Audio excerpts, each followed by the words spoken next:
A very pleasant good evening, namaste, salam, and a gracious welcome to all the eminent guests for today's wonderful event. With due respect, I welcome the founder, director, engineer, Mr. Ravi Shankar sir, a man of vision and who believes that space is a drawing board where a kid can make anything with his or her imagination and can explore indefinitely. He is passionate, motivated to take the foundation ahead on the journey of self-reliant India. Atmanirbhar Bharat, with educating and helping students to build their own space project. And to welcome you, sir, to brief you all about the IDVIDM Foundation, that is Igniting Dream of Young Mind, is it provides a platform to all the schools and college students to dream and explore about space and satellite. It is on an initiative to help them build and develop their own satellites with hands-on experiment. IDYM is on a vision to empower the young mind to unmask and uncover their latent potential, starting with the first step, that is dream. IDYM has successfully organized 200 workshops in the last 1 month, covering all the 29 states of India, along with the international workshop in 20 countries. With enormous delight, now I would like to welcome our incredible and capable young researchers from the Department of Sociology, Faculty of Arts, the Maharaja Siaji Rao University of Vadodara. Today, we are on this responsible operation for the sustainable, to bring about the sustainable solutions to the problems which we all are facing.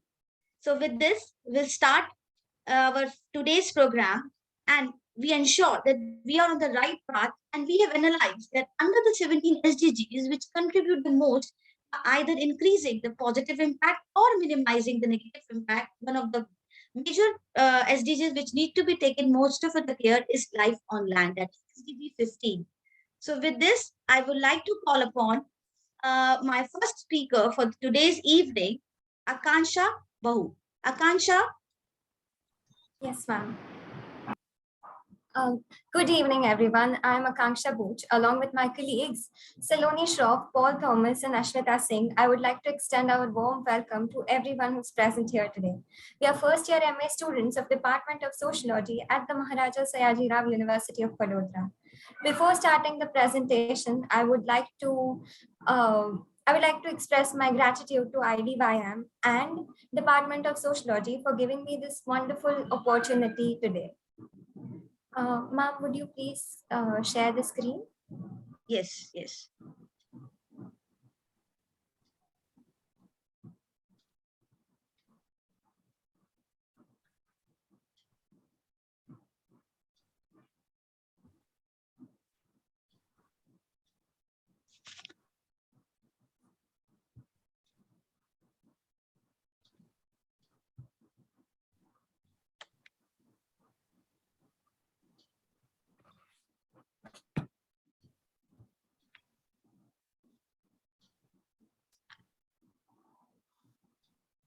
It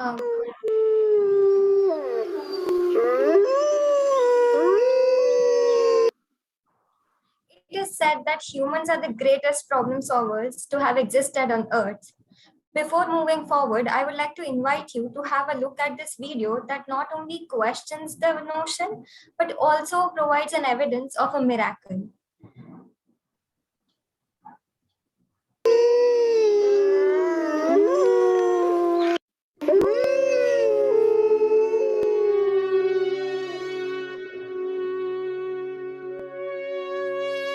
One of the most exciting scientific findings of the past half-century has been the discovery of widespread trophic cascades, A trophic cascade is an ecological process which starts at the top of the food chain and tumbles all the way down to the bottom. And the classic example is what happened in the Yellowstone National Park in the United States when wolves were reintroduced in 1995. Now, we all know that wolves kill various species of animals, but perhaps we're slightly less aware that they give life to many others. Before the wolves turned up, they'd been absent for 70 years. That the numbers of deer, because there was nothing to hunt them, had built up in the Yellowstone Park, and despite efforts by humans to control them, they'd managed to reduce much of the vegetation there to almost nothing. They'd just grazed it away. But as soon as the wolves arrived, even though they were few in number, they started to have the most remarkable effects. First, of course, they killed some of the deer, but that wasn't the major thing. Much more significantly, they radically changed the behavior of the deer. The deer started avoiding certain parts of the park, the places where they could be trapped most easily, particularly the valleys and the gorges. And immediately those places started to regenerate. In some areas, the height of the trees quintupled in just 6 years. Bare valley sides quickly became forests of cottonwood.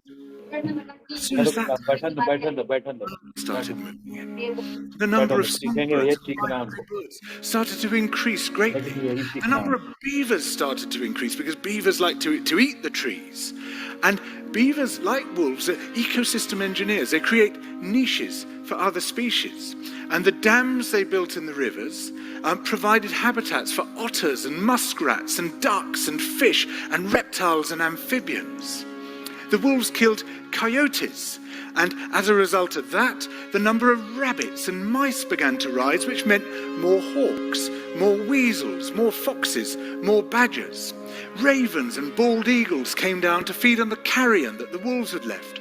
Bears fed on it too, and their population began to rise as well, partly also because there were more berries growing on the regenerating shrubs.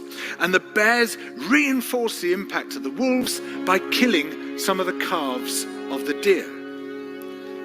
But here's where it gets really interesting. The wolves changed the behavior of the rivers. They began to meander less. There was less erosion. The channels narrowed, more pools formed, more riffle sections, all of which were great for wildlife habitats. The rivers changed in response to the wolves. And the reason was that the regenerating forests stabilized the banks so that they collapsed less often, so that the rivers became more fixed in their course. Similarly, by driving the deer out of some places and the vegetation recovering on the valley sides, there was less soil erosion because the vegetation stabilized that as well.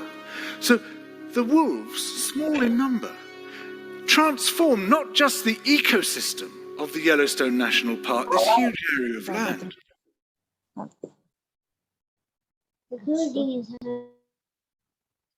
It's a request, Akansha, unmute yourself, Akansha. So sorry. As we reflect on the video, which serves as an example of how nature has a way of balancing itself out, isn't it about time to introduce metaphorical wolves across the planet?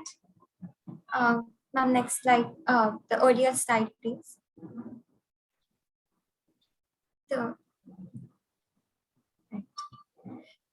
So diving right into the presentation, there are going to be 6 parts to it. First, we would be understanding our sustainable development goals, and then we'll be moving forward to understanding the 15th sustainable goal, and then we would be moving to understanding land on biodiversity, forest, animals, and then finally the conclusion. Next slide, please. The world currently faces severe environmental, social, and economic challenges of unprecedented complexity. The picture in front of you is a photo of deforestation in the forests of Germany from 1995 to 2020. Caused by bark beetle infestation due to increasing temperatures and severe drought. As the horrors long predicted by scientists are becoming realities, close to 800 million people are living with hunger, and 1.2 billion people live under extreme poverty. More than half of the world's arable land is degraded, undermining livelihood for at least 1.5 billion people. Climate change affects human welfare everywhere, even threatening basic human survival in some areas. Next slide, please.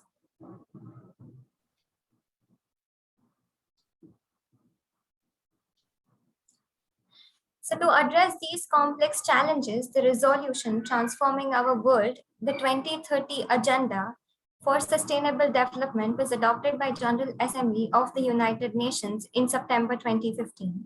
The Sustainable Development Goals is the direct successor of the Millennium Developmental Goals.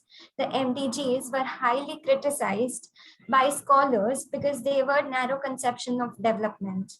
This was seen as a simplification of many causes. Agenda 2030 is different. Its 17 SDGs and their 169 targets are ambitious, broad, and as the UN puts it, indivisible. It is intended to address global threats like climate change. It predicts sustainable production patterns that are inclusive and effective.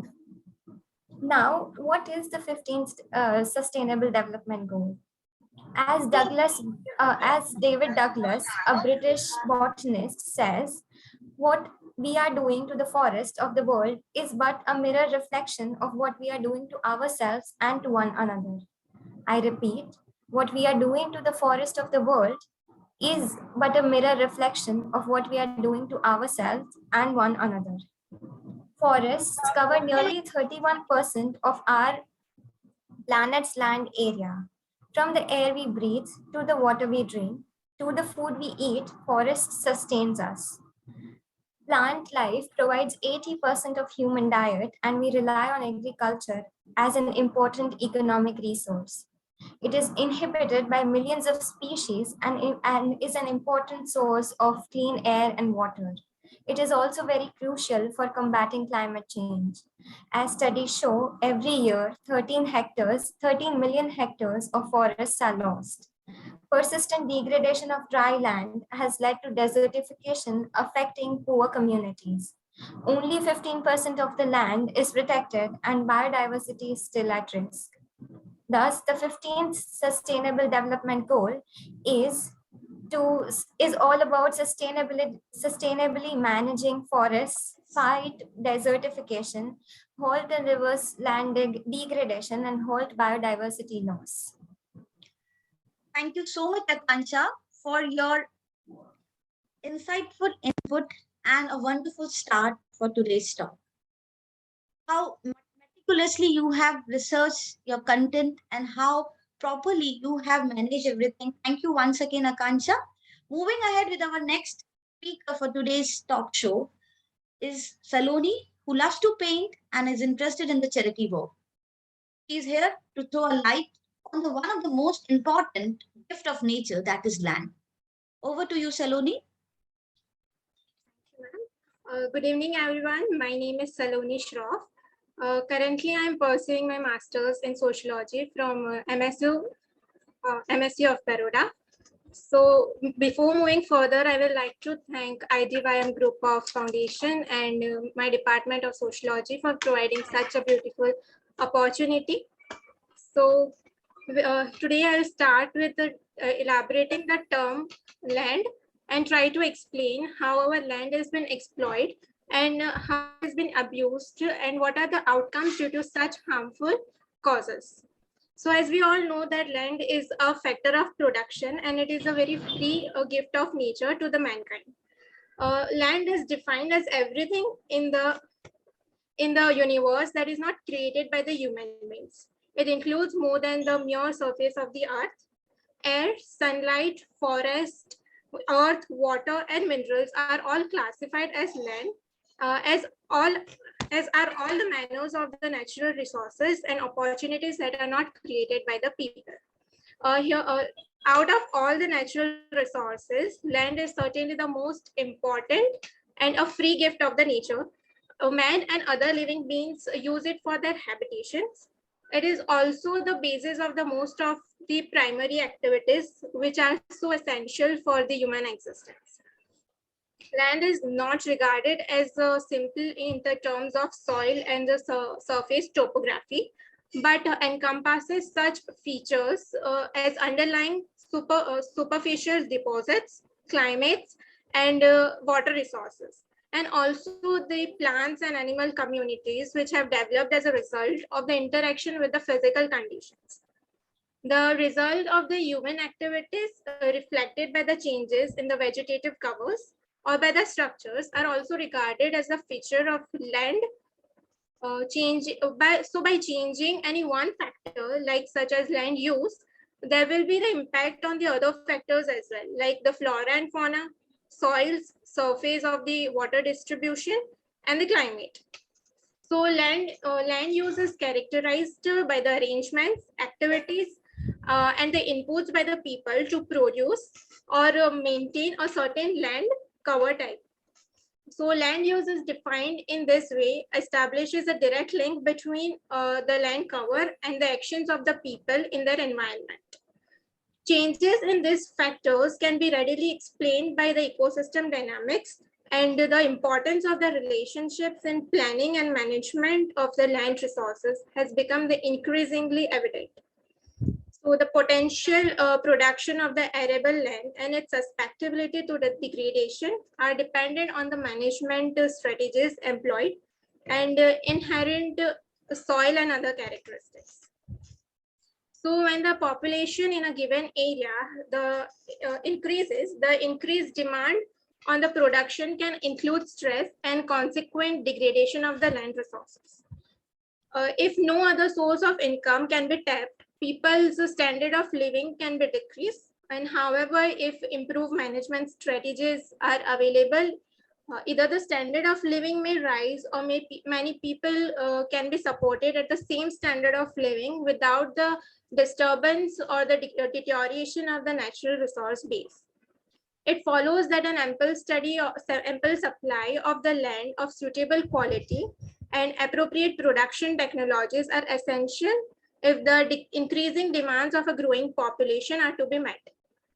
Currently, our land resources are clearly under stress. 16% of the arable land is degraded and the percentage is still in increase. This is because the traditional system of the land management is been broken down or are no longer available or they appropriate, and the management and technologies needed to replace them is always not available. The primary reason for the situation is the increasing demands placed on the land by the unprecedented rate of the population growth and the effect it induces. Externalities related to global change are also becoming a constraint and sustainable land management. So here we will now look at how our land resources are in danger. What are the causes of the land pollution? Like we can talk about the deforestation. So deforestation is carried out to create the dry lands is one of the major concerns. Land that is once converted into dry or barren land can never be made fertile again, whatever the magnitude of the measures to redeem it is. Also, there is a constant waste of land. Unused available land for years turn barren, and this land cannot be used. So in search of the more land, potent land is hunted and its indigenous state is compromised. Secondly, we can say that with the growing population, human population, the demand for the food has as well increased. So as with the increased demand of the food, the farmers often use highly toxic fertilizers and pesticides to get rid of the insects, fungi, and bacteria from their crops. However, with the overuse of these chemicals, they result in contamination and also the soil poisoning. Now, the other reason can be the landfills, overcrowded landfills. Each household produces tons of garbage each year. Garbage like aluminum, plastics, paper, cloth, wood, etc. are collected and sent to the local recycling unit. Items that cannot be recycled become a part of the landfills that hampers the beauty of the city and cause the land pollution. Similarly, due to the increase in the demand of food, shelter, and house, more goods are produced. This resulted in the creation of Bye, baby. more waste that needs to be disposed. Okay, baby. To meet the demand of the growing population, more industries were developed which relate to Love you. It's and a request, Khayal rakhna. participants. It's a request to mute yourself. Okay. Yeah, Saloni, you can continue. Yeah, ma'am. So it becomes very difficult to meet the demand of the growing population. So for that, industries are developed, and due to the industries, deforestations have been done. So research and development paved the way for the modern fertilizers and chemicals that were highly toxic and led to the soil contamination. So we have been making permanent settlements for at least the past 10,000 years. Most of the cities and towns and the infrastructure created will remain with us for thousands of more years in the future. Many of us may not classify human settlement as the land pollution. However, urbanization marks a significant change to the landscape that can cause land pollution in a variety of subtle and non-subtle ways. So these are the harmful causes which can lead to the disastrous effects like soil pollution, groundwater poisoning, drinking water problems, change in the climate patterns, effects on the human health, animal health, and everything. So these are the harmful causes which we have looked. Now we will move forward to the next slide, ma'am. Yeah. So here we will look at the solutions. These are the amazing solutions which we can apply, and we can take the first initiative step to control the land pollution. So we can make people aware about the reduce, recycle, and reuse concept. Like reusing materials help to reduce the requirement of harvesting resources. The products that cannot be reused can likely to be recycled. So reusing materials help to reduce the requirements of harvesting resources. Reduce the use of pesticides and fertilizers in agricultural activities. Reduce the use of non-biodegradable materials by simply switching to a reusable cloth bags for groceries instead of the plastic bags. Will help to cut down on the need of the non-biodegradable materials. So recently, our Department of Sociology has celebrated the Earth Day by distributing the cloth bags and create awareness among the people regarding the harmful causes of the plastic bags, and has taken the first step to protect our land from exploitation and been abused. So a flourishing life on land is the foundation for our life on this planet. We are all the part of the planet's ecosystem, and we have caused severe damages to it through deforestation, loss of natural habitats, and the land degradation. Promoting a sustainable use of our ecosystem and preventing biodiversity is not a cause. It is a key to our own survival. So by 2030, combat desertification, resort degrade lands and soil, including land affected by desertification, drought, and floods, and strive to achieve a land degradation, a neutral world. So here I would like to quote some saying like, we do not inherit the land from our ancestors, we borrow it from our children. I like to repeat it again, like we do not inherit the land from our ancestors, we borrow it from our children. So that's it from my part. I hope you like my part, and thank you for your listening, active listening, and your time. Thank you. Thank you, Saloni. It was an excellent insight, and it was pleasure listening to you. And I truly agree with the quote which you have just mentioned. आओ मिलकर करें संकल्प, आओ मिलकर करें संकल्प, पृथ्वी को बचाना है एकमात्र विकल्प. With this, we move to our next speaker for today's evening, Paul Thomas, a passionate budding researcher, science sociologist, hardworking student who wants to bring change in the social structure of the society. So, Paul will be throwing light on the topic forest. Yes, over to Paul. Good evening, everyone. Before starting my topic, I would like to thank IDYM for giving me this opportunity. the Maharaja Sayajirao University of Baroda for providing me with this platform, and the Department of Sociology and its faculty members for showing the faith in me. So starting with the term forest. A forest is a complex ecological system in which trees are the dominant life. Forests are vital to life on Earth. They purify the air we breathe, filter the water we drink, prevent erosion, and act as an important buffer against climate change. Forests offer a home to much of the world's diverse array of plants and animals, timber and food to medicinal plants. Forests also support the lives of local communities and help them to thrive. Now, different type of forest and how they have taken a part of land on Earth. So here are three different type of forest. So starting with the first forest, that is temperate forest. Temperate forests are located at mid latitudes, which give them the characteristic 4 seasons. Very few patches of old growth temperate forest remain in today's time. This zone is dominated by secondary forest. Now, secondary forests are forests regenerating largely through natural processes after significant removal or disturbance of the original forest vegetation, which is done by either humans or which has happened naturally. These type of forests are found in New York, Seattle, London, Paris, and Tokyo. And as of the report of 2020, temperate forests are accounted for 16% of the Earth's total forest. Now coming to the second forest, that is a tropical rainforest.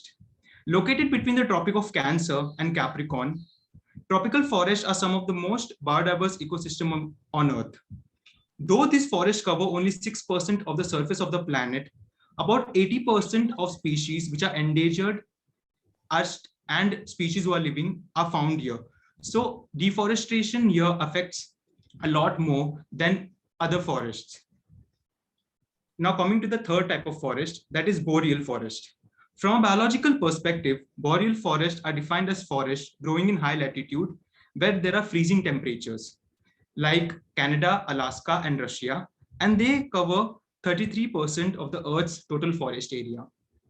Next slide, please.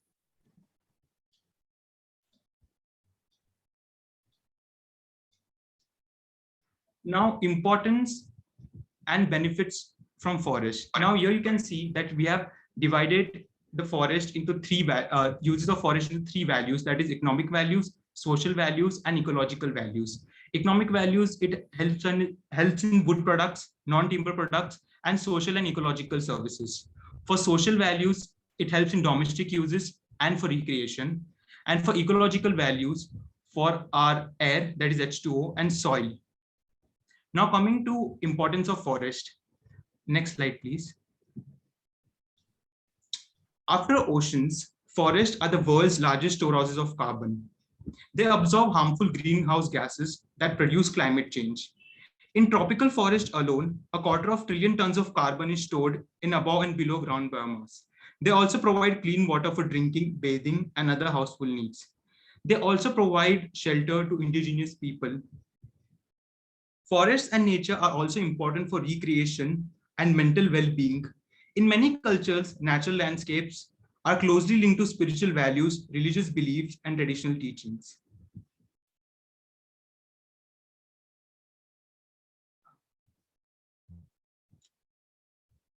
Now, how we are exploiting forests, either it is by man-made or which happens naturally, but it is mostly man-made. So the first topic that I'm going to cover here is deforestation. Deforestation is the purposeful clearing of forest land. Throughout history and into modern times, forests have been raised to make space for agriculture and animal grazing and to obtain wood for fuel, manufacturing and construction, industrial agriculture. Now, this was something which was historical. Now coming to the current period, it is happening for urbanization, which we all can see. And also due to technology, industrialization is growing rapidly. Look no further than your dinner plate because industrial agriculture accounts for around 85% of deforestation worldwide. I repeat, look no further than your dinner plate because industrial agriculture accounts for around 85% of deforestation worldwide. Now, due to deforestation, this leads to climate change and soil erosion. Now, the next topic is forest fire, which is a burning issue and which is currently we can see. Now, what is forest fire? A wildfire, forest fire, bushfire is an unplanned, uncontrolled fire in an area of combustible vegetation starting in rural and urban areas. Now, what are the reasons of forest fire? High temperatures raise the flammability of dry grass, leaves, trunks, or pine tar. Strong winds speed up wildfire spreading.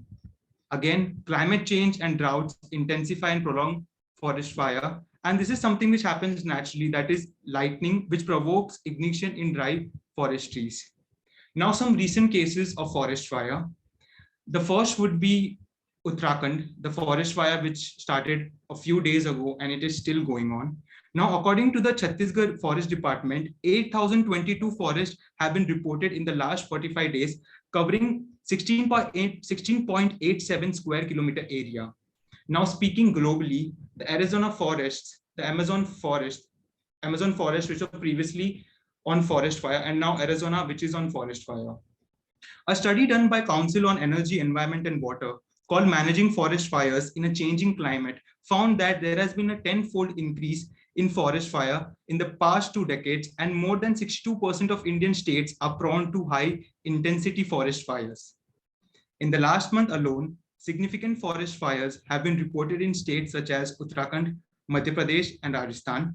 The study also found that Andhra Pradesh, Assam, Chhattisgarh, Odisha, and Maharashtra are the most prone to high intensity forest fire events caused by rapid change in climate.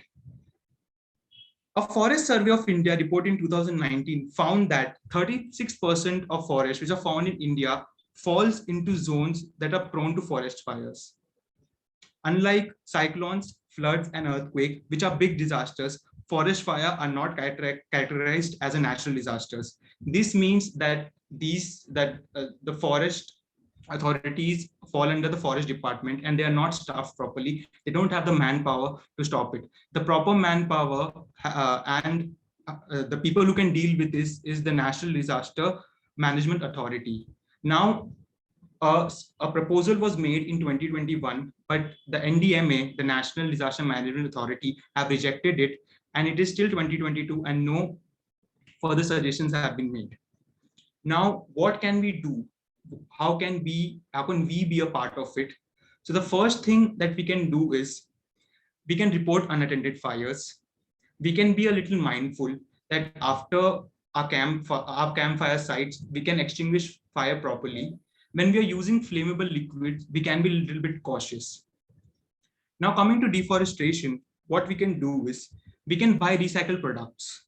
We can support the products of companies that are committed to reducing deforestation. Now, as we all know, that the snacks we eat, the various chips we eat, they are all made of palm oil. And these palm oil trees are found in Africa. Now, every hour, the size of 300 football fields are cut down every day so that, palm oil can be made. So what we can do again is, we cannot cut it off completely, but we can reduce it on our part.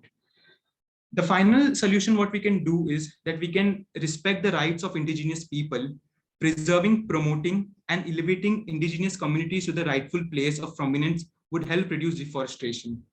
It makes more sense to grant them access to land, which was inherently taken away from them, to begin with, that they will be able to fight for the protection of their forests legally. The indigenous people know how to make better use of it without damaging forest. Now, some suggestions. There should be more forest reserves so that these areas are protected with the indigenous flora and fauna, and a systematic effort should be made to analyze the current status of different endangered species of biodiversity. Secondly, Forest Stewardship Council, which was established in 1993, located in Germany, is a non-profitable multi-stakeholder organization which promotes responsible management of the world's forest. Their purpose is to manage forest responsibility at global level. So partnering with these councils will help us to keep an account and how we can use our forest judicially for us, for our animals, for different species that stay there, and for the coming future. And lastly, I would like to say that I'm pretty sure we have all heard the famous saying, be the change that you want to see.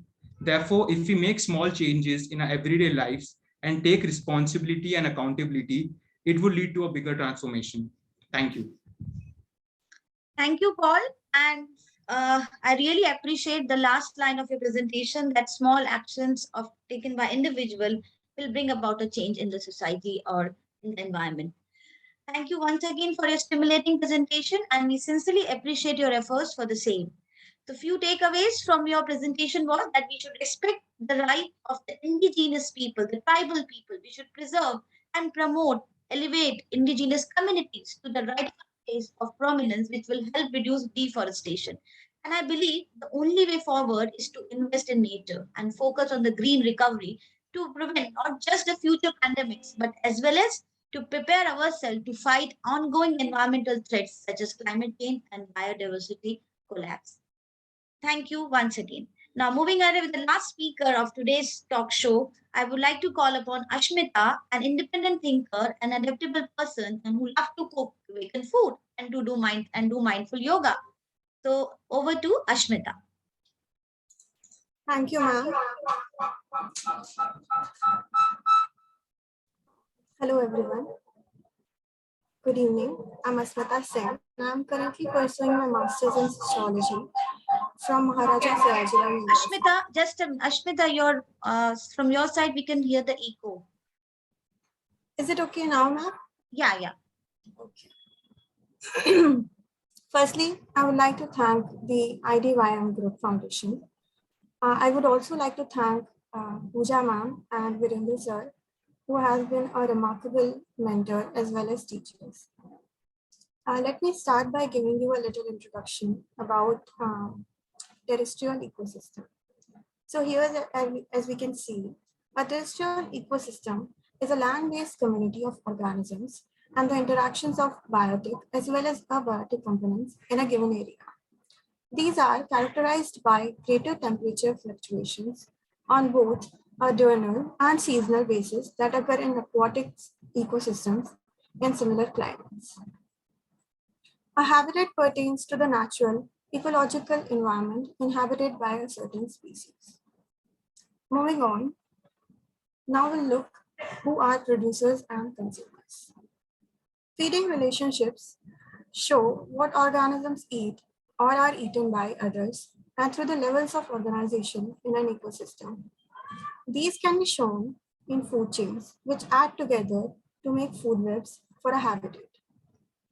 At the base of almost every food chain is a producer. These are plants or algae, which do photosynthesis.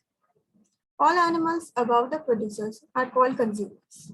The first is the primary consumer, and the next is the secondary consumer. Now, let's take a look at what kind of role the consumers play in an ecosystem. So, the consumers gain their energy indirectly by consuming producers or other organisms that eat producers. They play a vital role in an ecosystem by regulating population growth of organisms and providing energy to other organisms. Moving on to the next slide.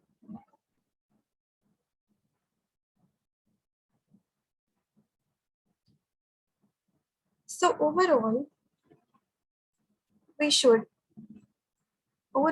boost the use of sustainable terrestrial ecosystems, mainly through the fight against deforestation and soil degradation.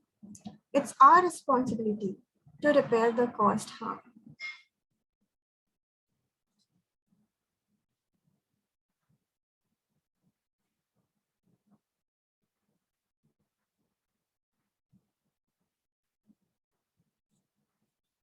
Now,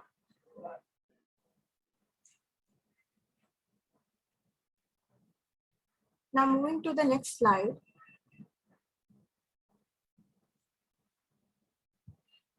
Yes. So these are certain threats to the wildlife, which one way or the other lead to the extinction. First is poaching. The illegal hunting and harvesting of animals are the second biggest direct threat to species after habitat destruction. Wild animals are being poached on a massive scale, with millions of individual animals of thousands of species worldwide killed or captured from their native habitats. But ultimately, animal trafficking only happens because there's a market for it, right? Because poachers kill for profit. For an example, deer gallbladders and bighorn sheep antlers are worth top dollar for their so-called medicinal properties. Second is hunting. The historical impacts of human hunting on mammal populations have been well documented. All you need is to follow the timing of mammal extinction events to trace the footsteps of human arrival across the world's continents. When we arrived, large mammals soon disappeared. As we can recall, the dramatic decline of whale populations over the 20th century as a result of hunting. The blue whale was almost plunged into extinction, losing 99% of its numbers. Next we have is invasive alien species. So these are species that have been introduced either naturally, accidentally, or intentionally in an environment that is not their own. After a certain amount of time, they adapt to their new environment and begin to colonize it. Such species are the second biggest cause of loss of biodiversity in the world, according to the United Nations Development Program. Over a period of time, globalization has opened up new places, cultures, and people to us. However, it has also given us access to animal and vegetable species that are extremely harmful to the diversity. The last point is global warming. So as scientists say, global warming is not only responsible for shrinking ice caps, but also for a surge in extreme weather that is causing heat waves, forest fires, and droughts. The polar bear, standing on a chunk of shrinking ice, apparently stranded, has become a familiar image, a symbol of devastating effects of climate change. This image is somewhat misleading since polar bears are powerful swimmers and climate change will primarily affect them by restricting access to prey. Nevertheless, researchers agree that even small changes in the temperature are enough to threaten hundreds of already struggling animals. For an example, increased sea ice melt and ocean acidification in the Arctic Ocean is reducing krill populations, leading to the threatening survival of whales, penguins, and seals that depend on krill as a primary food source. Moving on to the next slide.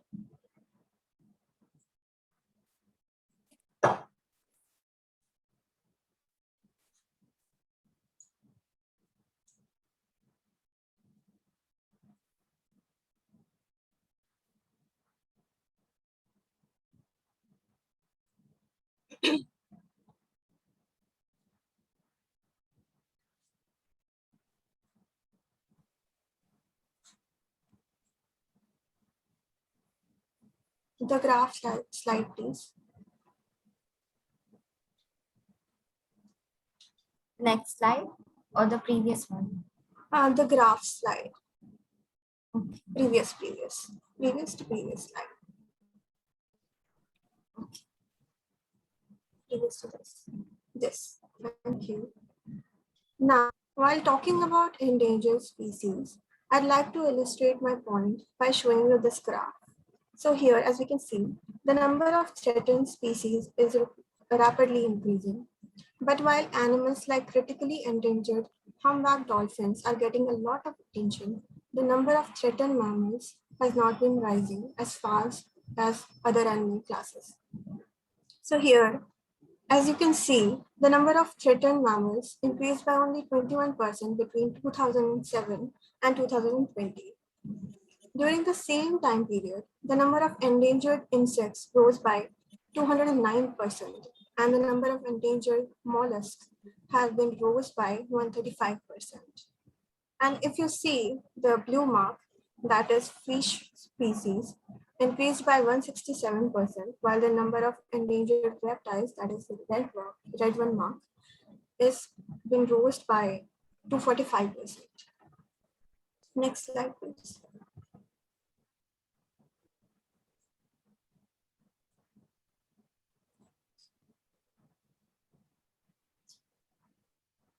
Now, as we saw earlier, those basic four threads leads to the extinction. So recently, scientists warn that sixth mass extinction has probably started. And I noted that animals go extinct over a period of time. But in order to be a mass extinction event, the extinctions have to be within a similar time frame, which happens over the same time but can cover thousands of years. For example, if we take the current situation in which certain plants and animals have been extinct due to increasing human population. Next slide, please. Now, the climate change and human intervention are accelerating the planet's loss of biodiversity. So the question is, should we try to preserve useful bees before the cuddly tigers? The threatened extinction of the tiger in India, the perilous existence of orangutan in Indonesia, and the plight of the panda. These are wildlife emergencies with which we have become familiar. They are well-loved animals that no one wants to see disappear. But now, scientists fear that the real impact of declining wildlife could be closer to home. And this time, the cause isn't an errant asteroid or the mega volcanoes. It's us, the humans. Next slide, please. Moving on to the last part, a suggestion thought, which is minimalism and veganism.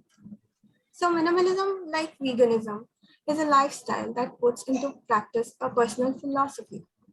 The less is more philosophy today is central to the minimalism movement. It's where veganism comes in. If minimalism is concerned with living with less for your spiritual well-being, then that extends to the impact you have environmentally. Minimalists consume less and buy less, meaning that their eco footprints are lighter. Limiting your consumption of animal products is one of the most significant ways of reducing your eco footprint, as animal-based products have greater emissions than plant-based products. Moreover, if you want your lifestyle to bring the most meaning it possibly can to your life, then the treatment of animals in various exploitative industries isn't going to bring you any joy. Most vegans are interested in environmental issues, as the environmental benefits of a vegan lifestyle are often significant imperatives to individuals making the transition. That being said, what brings most to a minimalist life varies from person to person. One minimalist may find plentiful meaning and joy in their life without being completely vegan. Chances are they're already pondering how to continue to reduce their impact on the planet and live even more sustainably. Neither do minimalist vegan have some sort of upper hand over non-minimal vegans. There's no benchmark for how to live your life, but only the impulse to evaluate now and then how to be the best and most mindful person you can be. Lastly, I would like to say a few words from the lens of a minimalist that how recently humans have been craving for the solution and that being a real problem. So, most people want solutions because they're unwilling to dig down to the root of the problem, the real problem. So-called solutions are but inappropriate. Most how-to lists, step-by-step instructions, and habit change remedies are drugs that mask the symptoms. Yet, they compound the problem in the long run. What if, instead of numbing the pain, we sidestepped the solutions and scrutinized the problem itself? If your desk chair is aflame, reading the fire safety manual won't save you. The problem isn't a lack of instructions. The problem is your posture is on fire. If you own too much stuff, watching a 67 decluttering steps video won't help. The problem isn't a shortage of decluttering tips. The problem is the attachment to stuff. If you want to find tranquility, pondering the 7 habits of effective people won't bring you peace. The problem isn't your bad habits. The problem is thinking good habits will trigger joy.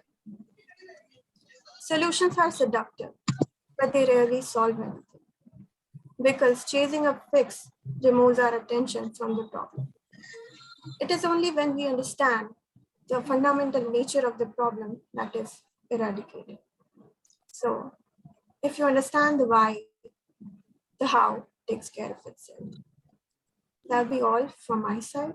But before I leave, I would like to share a gentle reminder to put biodiversity by preserving environment and loving species. Thank you for your patience and time. Thank you so much, Ashmita. Few takeaways from your presentation. It was indeed a valuable information which you have just shared with us, and it will surely going to make a difference. As you just suggested that minimalism and veganism is the need of the hour. Something we can do to help include like recycling, eating a locally based diet that is sustainably sourced, consume only what we need, and limiting energy usage through efficient heating and cooling system. We must all respectful towards the wildlife and only take part in the ecotourism opportunities that are responsibly and ethically run in order to prevent wildlife disturbance. So well-managed protected area support healthy ecosystems, which in turn keep people healthy. So it is therefore critical to secure the involvement of all the local communities in the development and management of these protected areas. So thank you so much, Ashmita. So we have come to the end of this. So today our students have talked on different targets of SDGs, which needs to be taken care. So before we move to the solutions of the problem, we would like to summarize the entire SDG with the help of the video. May I have the video, Akanksha? Yes, ma'am.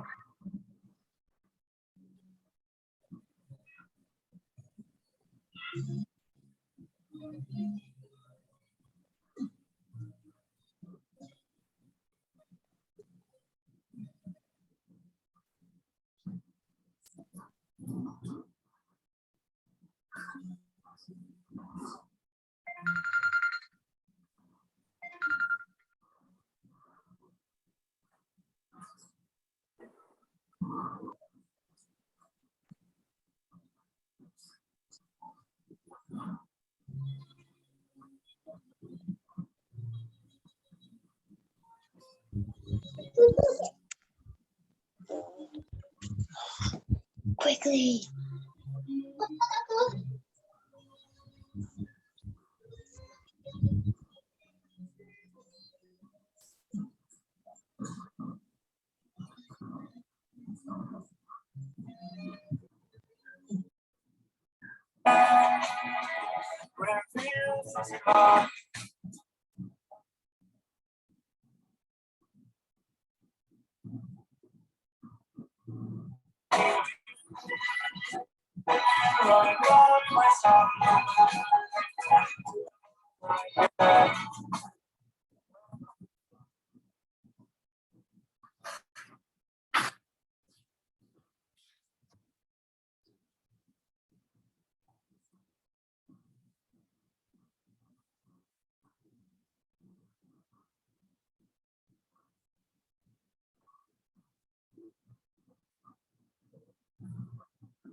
Thank you, Akansha.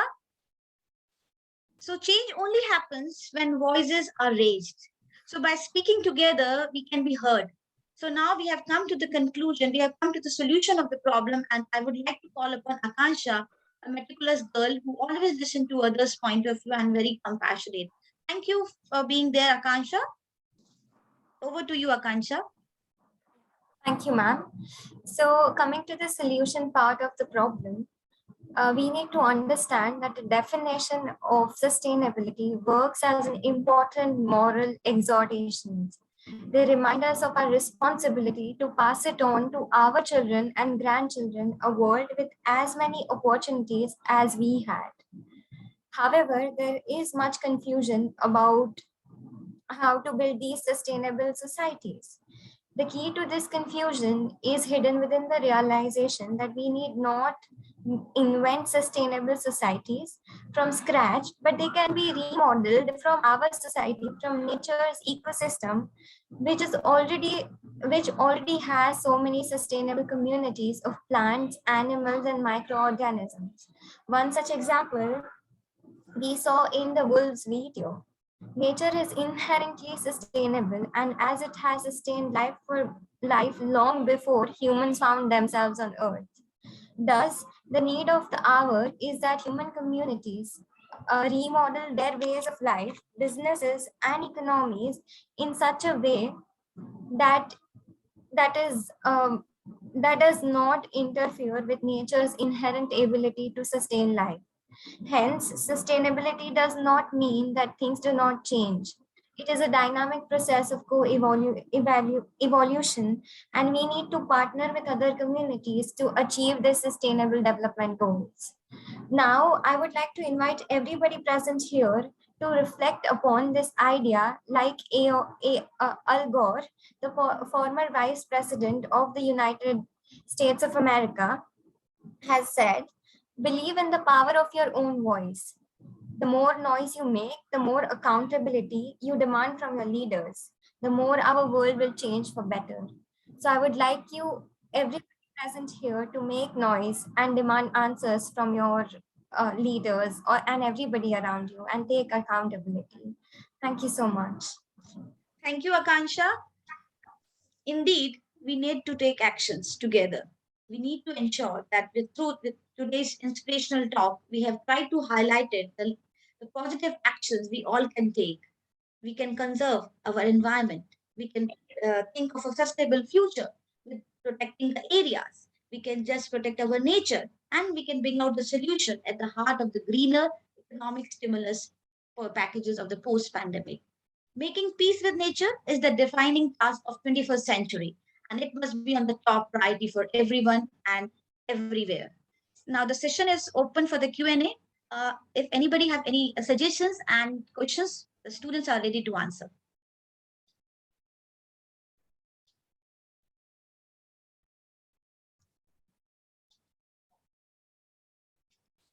I would like the participants to give suggestions or any questions they have